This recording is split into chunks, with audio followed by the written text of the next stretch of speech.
सुप्रभात बच्चों। आज हम सातवीं की हिंदी की पुस्तक रुनझुन के 9वें अध्याय पर्दाफाश शीर्षक पाठ को पढ़ेंगे।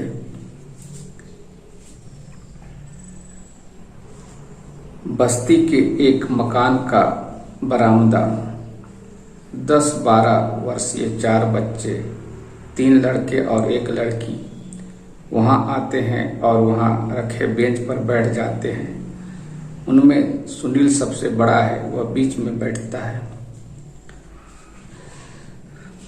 सुनील, कल हमारे स्कूल में एक मंत्री जी आए थे। वे कह रहे थे कि बच्चों की ओर विशेष ध्यान देना चाहिए। जैसे एक बात तो जानते ही हो कि रेल में 5 वर्ष तक के बच्चों का टिकट नहीं लगता। सुमन, पापा कह रहे थे कि सरकारी बसों में भी 5 वर्षों तक के बच्चों का टिकट नहीं लिए जाते हैं। सुभाष, मेरी राय में तो 12 वर्ष की उम्र तक किसी से कहीं भी टिकट नहीं मांगना चाहिए। फीस भी नहीं लेनी चाहिए। उन्हें किताबें, कापियां और दोपहर का भोजन भी देना चाहिए। विमल जोर से हंसकर, तब तो बड़ा मजा आ जाए। सुमन, और बच्चों को खूब सारी चॉकलेट भी मिलनी चाहिए। सुनील, बहुत से बच्चों के पिता लाल बत्ती पर भी स्कूटर निकाल कर ले जाते हैं। पीछे बैठे बच्चों को उन्हें रोकना चाहिए, नहीं तो पुलिस में रिपोर्ट करनी चाहिए। विमल खुश होकर, शाबाश भैया, मैं भी ऐसा ही सोच रहा था। सुभाष, पर हमारे घर में तो साइकिल ही है। सुनील, साइकिल वाले तो और भी गलती करते हैं। उनकी साइकिलों में ना घंटी होती है ना रोशनी, तीर की तरह सर से निकल जाते हैं। विमल, मेरे भैया ऐसे ही करते हैं, उन्हें कोई पकड़ता ही नहीं। एक बार तो उन्होंने एक बच्चे को टक्कर मार दी और रुके तक नहीं। सुनील, बहुत ही बुरा बात है। हमें ऐसी ही बुरी बातों को रोकने का प्रयास करना चाहिए। हमें सबको बता देना चाहिए कि बच्चे बुद्धू नहीं होते। हमारी प्राचार्या यही तो कहती है। मोटर का हॉर्न बजता है। विमल, जरूर भानु अंकल कार लाए होंगे। सुभाष और विमल उठकर जाते हैं।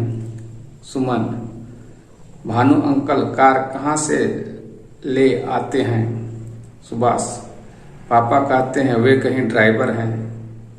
सुनील, ड्राइवर हैं? किसके यहाँ? वे तो मोटरों के कलपुर्जे बनाने वाली एक कंपनी में काम करते हैं। हो सकता है उसी कंपनी की कार होगी। एकदम चुप हो जाता है सुमन। पर क्या सुनील भैया? सुनील, अभी नहीं, कल बताऊंगा। सुभाष, चलो चलकर देखते हैं। अगर भानु अंकल खुश हुए तो हम सबको घुमाने ले चलेंगे। सुनील, मैं नहीं जाऊंगा। सुमन, मैं भी नहीं जाऊंगी। विमल भागता हुआ आता है। विमल, सुनील भैया, कार तो है पर भानु अंकल कहीं चले गए हैं। सुनील, चले गए हैं अकेले? विमल, नहीं भैया, उनके साथ 2 आदमी थे। उनमें से एक तो बड़ा डरावना था, मैं तो डर गया। सुनील, क्या वह डाकू था जो डर गए? विमल, पता नहीं, तीनों के हाथ में सूटकेस भी थे। सुमन, वे गए किधर? विमल, वे बाग की तरफ जा रहे थे। सुनील, सुभाष कहाँ है? विमल, वे भानु अंकल के पास गए थे पर उन्होंने डांट दिया। उसके बाद वे घर चले गए हैं। सुनील, तू उसे बुलाकर ला, हम यहीं हैं।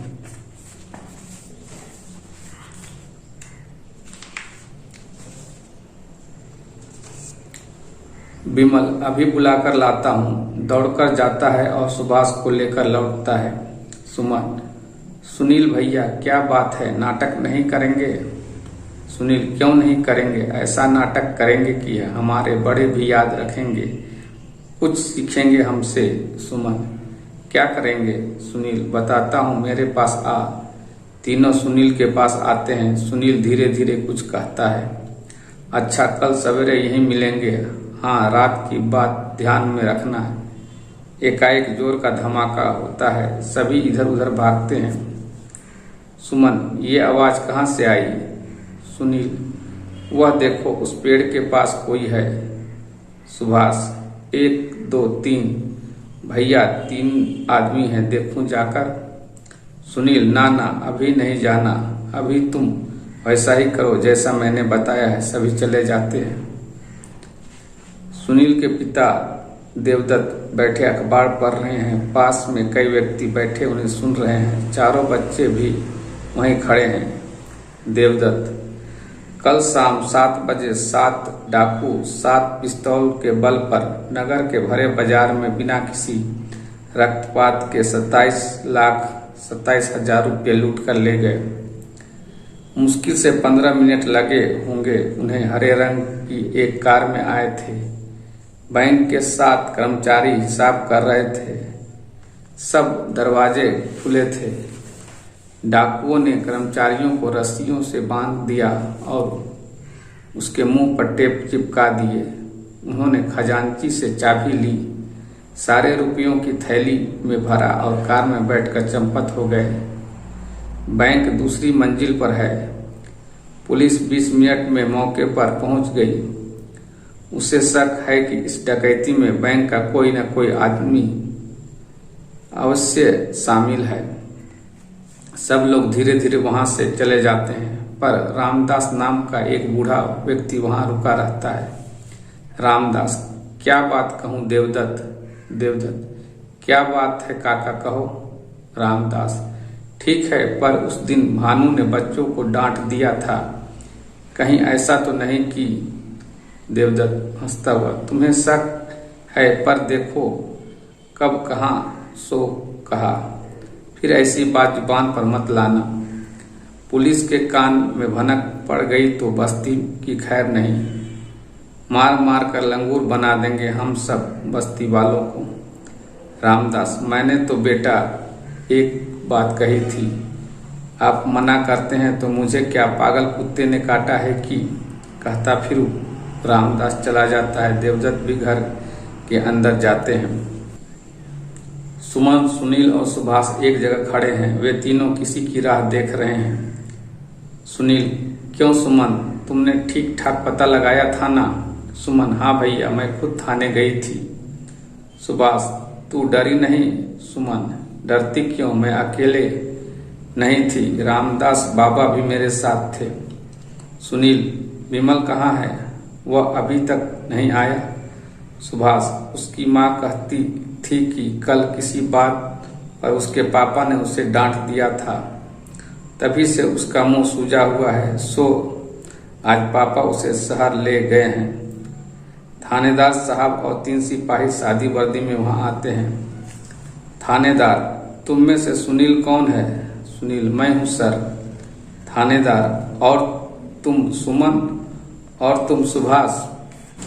सुभाष, आप तो बहुत जल्दी पहचान गए। थानेदार, दिलीप सिंह और राम सिंह मेरे साथ चलेगा। सुनील से, तुम मेरे साथ चलो, और किशन, तुम यहाँ बच्चों के साथ बैठो। किशन, जो आज्ञा सर। सुनील और दोनों सिपाही थानेदार के साथ चले जाते हैं। किशन वहीं बैठ जाता है। वह सुभाष से पूछता है, क्यों बेटा, तुम वह कार देखो तो पहचान लोगे? सुभाष, मुझे तो उसका नंबर भी याद है, AB 0335, और उसका रंग हरा था। किशन, हाँ, जो कार चोरी गई है उसका नंबर यही है, पर जो हमें मिली है उसका नंबर यह नहीं है। कार चला कौन रहा था? सुभाष, वह तो हमने नहीं देखा, पर भानु अंकल जब कार लेकर आए थे तो वे स्वयं चलाते हैं। सुमन, विमल कहता है कि भानु अंकल के साथ 2 आदमी भी थे, उनमें से एक बड़ा डरावना था। सुनील की माँ आती है। किशन, सुनील की माँ से, मैं शहर से आया हूँ, देवदत्त जी से मिलना है। माँ, वे तो थोड़ी देर में आएंगे, पर सुनील कहाँ है? किशन, अभी आ जाता है, मेरे साथी को बाग दिखाने ले गया है। सीटी बजती है, कुछ सिपाही तेजी से वहां आते हैं और उधर भागते हैं जिधर थानेदार साहब थे। माँ, यह सब क्या है? मेरा सुनील कहाँ है? वह किसी खतरे में तो नहीं पड़ गया? किशन, बहन जी आप क्यों घबराती है? आपका बेटा तो बहुत बहादुर है। माँ, लेकिन क्या बात है भैया, मेरी तो कुछ समझ में नहीं आ रहा। किशन, अभी सब समझ में आ जाएगा। सुनील, सुभाष और सुमन तीनों मिलकर बैंक की डकैती का पर्दाफाश किया है। माँ, बैंक की डकैती? वही जिसके बारे में अखबार में छपा था। थानेदार साहब, सारे सिपाही और सुनील वहां आते हैं। उसके पास एक बड़ा सा सूटकेस है। सुनील की माँ अपने बेटे की ओर लपकती है। माँ, तू तो ठीक है ना? सुनील, हाँ माँ, परसों बैंक में जो डाका पड़ा था उसमें भानु अंकल भी शामिल थे। देखो तो कितने रुपये हैं। सूटकेस की ओर इशारा करता है। विमल आकर बताता है, साहब मेरे पास डिब्बा लेकर आ रहे हैं। भानु अंकल ने उन्हें रखने को दिए थे। विमल के पापा हाथ में एक डिब्बा लिए आते हैं। हरिचंद, थानेदार साहब, परसों भानु ने बड़ा वाला यह डिब्बा मुझे रखने दिया था कि 2 दिन बाद आकर वह ले जाएगा। देखिए इसमें भी कहीं नोट तो नहीं। थानेदार, किशन खोलो तो। किशन डिब्बा खोलता है और नोटों का बंडल निकलता है। किशन, 1 2 3 4 5 500 नोटों के बंडल यानी 2.5 लाख रुपये। हरिचंद, बाप रे, चोरी के रुपये रख गया था मेरे पास। बेटे की ओर देखकर, साहब इसमें मेरी जान खा रखी थी कि अभी डिब्बा लेकर चलो, अभी लेकर चलो। भगवान की कृपा हुई जो मैंने इसकी बात मान ली, मैं बच गया। भगवान ऐसा बेटा सबको दे। थानेदार, शाबाश विमल, तुमने अपने पिता को सही राह दिखाई। शाबाश। तो अब शुक्रिया सुनील, शुक्रिया विमल, शुक्रिया सुमन। एक दिन यही आकर हम तुम सबका सम्मान करेंगे। तब तक के लिए अलविदा दोस्तों, जाते हैं। माँ, आज समझ में आया कि बच्चों को भगवान का रूप क्यों कहा जाता है। हरिचंद, सच बहन, मैं तो इसी के कारण बचा। तेजी से देवदत्त का प्रवेश। देवदत्त, मैं सब कुछ सुन चुका हूँ। कल यहाँ बड़ा जलसा होगा और उसमें इन चारों के संग हम सब नाचेंगे।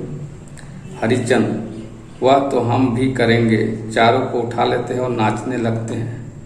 सुमन, हमारा नाटक जिंदाबाद। सब बच्चे जिंदाबाद का नारा लगाते हैं और नाचने लगते हैं। अब हम इसके अभ्यास प्रश्न की ओर आते हैं।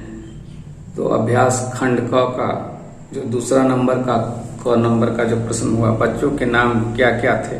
तो इस प्रश्न का उत्तर हुआ, बच्चों के नाम सुनील, सुमन, सुभाष और विमल थे। अब हम देखते हैं ख नंबर के प्रश्न, सरकारी बसों में कितनी उम्र तक के बच्चों से टिकट नहीं लिए जाते हैं? इसका उत्तर हुआ, सरकारी बसों में 5 वर्ष तक के उम्र के बच्चों से टिकट नहीं लिए जाते हैं।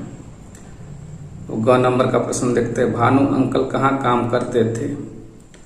तो इसका उत्तर हुआ, भानु अंकल कल पुर्जे बनाने वाली कंपनी में काम करते थे। घ, बैंक की डकैती में कितने डाकू शामिल थे? तो इसका उत्तर हुआ, बैंक की डकैती में 7 डाकू शामिल थे। अंग, कार का नंबर और उसका रंग कैसा था? इसका उत्तर हुआ, कार का नंबर 0335 था और उसका रंग हरा था। अब हम अभ्यास खंड ख के प्रश्न की ओर आते हैं। पाठ के अनुसार इन घटनाओं के क्रम लिखिए। तो यहाँ पर जो पहला वाक्य आएगा, बच्चे मकान के बरामदे में बेंच पर बैठे थे। इसके बाद जो दूसरा वाक्य आएगा, भानु अंकल कार लेकर आए थे। इसके बाद का तीसरा वाक्य होगा, सुनील के पिता ने अखबार पढ़कर समाचार सुनाया।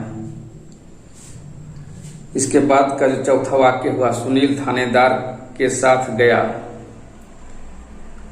इसके बाद का 5वां जो वाक्य हुआ, विमल के पिता डिब्बा लेकर आए। और 6ठा और अंतिम वाक्य हुआ, बच्चों ने जिंदाबाद का नारा लगाया।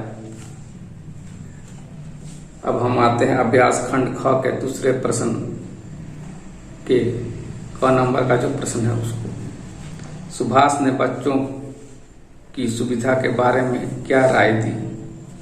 तो इस प्रश्न का उत्तर हुआ, सुभाष ने राय दी कि 12 वर्ष की उम्र तक के बच्चों से सरकारी बसों में टिकट नहीं लिए जाने चाहिए, उनकी फीस भी नहीं लेनी चाहिए और उन्हें किताबें, कापियां और भोजन मुफ्त में दिए जाने चाहिए। अब हम आते हैं ख नंबर के प्रश्न की ओर। सुनील ने साइकिल वालों के बारे में क्या बताया? इसका उत्तर होगा, सुनील ने बताया कि साइकिल वालों की साइकिलों में ना तो घंटी होती है और ना रोशनी वाले बल्ब। वे तेज रफ्तार से चलाते हैं और जिससे किसी को भी चोट लग सकती है। अब हम ग नंबर के प्रश्न की ओर आते हैं। सुनील ने नाटक करने के बारे में क्या कहा? इसका उत्तर होगा, सुनील ने ऐसा नाटक करने की बात की जिससे बड़े लोग भी याद रखेंगे और वे बच्चे से कुछ सीखेंगे। इसके बाद का जो घ नंबर का प्रश्न है, देवदत्त जी ने अखबार पढ़कर क्या समाचार सुनाया?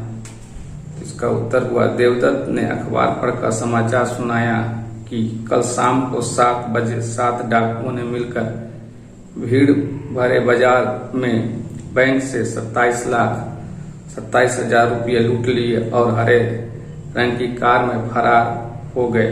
उन्होंने बैंक कर्मियों को बंधक बना लिया था। अब हम अंगन नंबर के प्रश्न की ओर आते हैं। बच्चे ने किस घटना का पर्दाफाश किया? तो इसका उत्तर होगा, बच्चों ने बैंक में डकैती की घटना का पर्दाफाश किया। अब हम इसके अगले प्रश्न की ओर आते हैं। तीसरा प्रश्न, समझिए और मिलान कीजिए, जिसमें क नंबर का जो शब्द दिया है देवदत्त, उसका मिलान हम करेंगे। चौथे नंबर के वाक्य, मार मार कर लंगूर बना देंगे हम सब बस्ती वालों को। अब हम दूसरा ख नंबर का जो शब्द देखते हैं सुनील, इसका मिलान होगा आपका 6ठा वाक्य, वह देखो पेड़ के पास कोई है। अब इसके आगे ग नंबर का जो शब्द है सुभाष, इसका मिलान होगा दूसरे नंबर के वाक्य, ये आवाज कहां से आई। इसके आगे घ नंबर का जो शब्द है सुमन, इसका मिलान होगा पहला वाक्य से, हमारा नाटक जिंदाबाद। अंगन नंबर का जो शब्द है विमल, इसका मिलान होगा 3 नंबर के वाक्य से, तीनों के हाथों में सूटकेस थे। अब च नंबर का जो शब्द है हरिचंद, इसका मिलान होगा 5 नंबर के वाक्य, चोरी के रुपए रख गए थे मेरे पास। अब हम अभ्यास खंड ग के प्रश्न की ओर आते हैं। पाठांश पढ़कर संक्षिप्त उत्तर दीजिए। सुमन, सुनील भैया क्या बात है, नाटक नहीं करेंगे? सुनील, क्यों नहीं करेंगे, ऐसा नाटक करेंगे कि हमारे बड़े भी याद रखेंगे, कुछ सीखेंगे हमसे। सुमन, क्या करेंगे? सुनील, बताता हूँ, मेरे पास आ। तीनों सुनील के पास आते हैं। सुनील धीरे धीरे कुछ कहता है, अच्छा कल सवेरे यहीं मिलेंगे। हाँ, रात की बात यह ध्यान में रखना। एकाएक जोर का धमाका होता है, सभी इधर उधर भागते हैं। इस पाठांश के आधार पर जो 2 प्रश्न दिए गए उसको हम लोग देखते हैं। पहले नंबर का जो प्रश्न है, पाठांश में बातचीत किस किस के बीच हो रही है? इसका उत्तर हुआ, पाठांश में बातचीत सुनील और सुमन के बीच हो रही है। अब दूसरा प्रश्न हुआ, कल सवेरे किन किन लोगों को मिलना है? इसका उत्तर हुआ, कल सवेरे सुनील, सुमन, सुभाष और विमल को मिलना है। अब हम अभ्यास खंड घ के प्रश्न की ओर आते हैं। सब बच्चे किसकी योजना पर काम कर रहे थे? तो इसका उत्तर हुआ, सब बच्चे डकैती की पर्दाफाश करने की योजना पर काम कर रहे थे। अब दूसरा जो प्रश्न है, रामदास काका ने देवदत्त जी से क्या आशंका जाहिर की? इसका उत्तर होगा, रामदास काका ने देवदत्त जी से भानु अंकल के प्रति शंका जाहिर की थी। अब हम अभ्यास खंड अंगा के प्रश्न की ओर आते हैं। पहला जो प्रश्न दिया हुआ है, इन प्रश्नों में रंगीन शब्दों के कारक लिखिए। तो पहला जो वाक्य हुआ, कल हमारे स्कूल में एक मंत्री जी आए थे। यहाँ स्कूल अधिकरण कारक है। ख नंबर का जो वाक्य हुआ, तुम सब रात की बात ध्यान में रखना। तो यहाँ रात की यह संबंध कारक है। देवदत्त जी अखबार पढ़ रहे थे। तो यहाँ अखबार को पढ़ने का काम हो रहा था, इसलिए कर्म कारक हुआ। उसके पापा ने उसे डांट दिया था। तो यहाँ पापा काम करने वाले हैं, तो वे कर्ता कारक हुए। किशन डिब्बे से नोटों के बंडल निकालता है। यहाँ डिब्बा से ये अपादान कारक हुआ। भगवान की कृपा हुई जो मैंने इसकी बात मान ली। तो इसकी बात यहाँ संबंध बतला रहा, तो यह संबंध कारक हुआ। अब दूसरा प्रश्न देखते हैं, इन शब्दों के दो दो समानार्थी शब्द लिखिए। क नंबर का जो शब्द है भगवान, इसका दो समानार्थी शब्द हुआ ईश्वर और देवता। अब इसके आगे का ख नंबर का जो शब्द है राह, इसका समानार्थी शब्द हुआ रास्ता और मार्ग। इसी तरह आगे ग नंबर का जो शब्द है पिता, इसका दो समानार्थी शब्द हुआ बाप और तात। इसके आगे का जो शब्द है माँ, इसका समानार्थी शब्द हुआ माता और जननी। अंगा नंबर का जो शब्द हुआ डाकू, इसका समानार्थी शब्द हुआ दस्यु और डकैत। अब हम आते हैं इसके अगले प्रश्न की ओर। इन शब्दों के लिंग लिखिए। यहाँ पर पहला जो शब्द है बाघ, ये पुल्लिंग है। ख नंबर का जो शब्द है बस्ती, ये स्त्रीलिंग है। ग नंबर का जो शब्द है नाटक, ये भी पुल्लिंग है। घ नंबर का शब्द है राह, ये स्त्रीलिंग है। अंग चाबी, ये स्त्रीलिंग शब्द है। च सम्मान, ये पुल्लिंग शब्द है। अब हम 4 नंबर के प्रश्न की ओर आते हैं। इन प्रश्नों में रंगीन शब्दों के समूह के पदबंध भेद लिखिए। क नंबर का जो वाक्य है, बच्चों को खूब सारी चॉकलेट भी मिलनी चाहिए। यहाँ पर खूब सारी चॉकलेट संज्ञा पदबंध है। ख नंबर का वाक्य हम देखते हैं, उसके पास एक बड़ा सा सूटकेस था। तो यहाँ एक बड़ा सा विशेषण पदबंध है। ग नंबर का वाक्य हम देखते हैं, वह मेरे साथी को बात दिखाने ले गया है। तो यहाँ दिखाने ले गया है क्रिया विशेषण, क्रिया पदबंध है। भानु ने मुझे बड़ा वाला यह डब्बा रखने को दिया था। बड़ा वाला यह यहाँ विशेषण पदबंध है। अंग सब लोग धीरे धीरे वहां से चले जाते हैं। यहाँ धीरे धीरे वहां से क्रियापद विशेषण पदबंध है। च वे तीनों किसी की राह देख रहे हैं। तो यहाँ पर देख रहे हैं क्रिया पदबंध है। 6 नंबर का वाक्य देखते हैं, रामदास नामक एक बूढ़ा आदमी वहां रुका रहता था। तो यहाँ एक बूढ़ा आदमी संज्ञा पदबंध है। अब हम ज नंबर के वाक्य की ओर आते हैं। 10-12 वर्षीय 4 बच्चे वहां आते हैं। तो यहाँ 10 वर्षीय विशेषण पदबंध है। तो इस तरह हमने देखा बच्चों की आज ये पाठ समाप्त हो गया। साथ ही साथ हमने यहाँ अभ्यास प्रश्नों को भी हल किया। आप इस पाठ को खुद से पढ़ें, साथ ही साथ इसके अभ्यास प्रश्नों को अपनी कॉपी में लिखें, याद करें। अगर आपको ये वीडियो पसंद आता है तो इसको लाइक कीजिए, इसे ज़्यादा से ज़्यादा शेयर कीजिए, साथ ही साथ इसमें कमेंट कीजिए और इस चैनल को सब्सक्राइब कीजिए। आज के लिए इतना ही, धन्यवाद।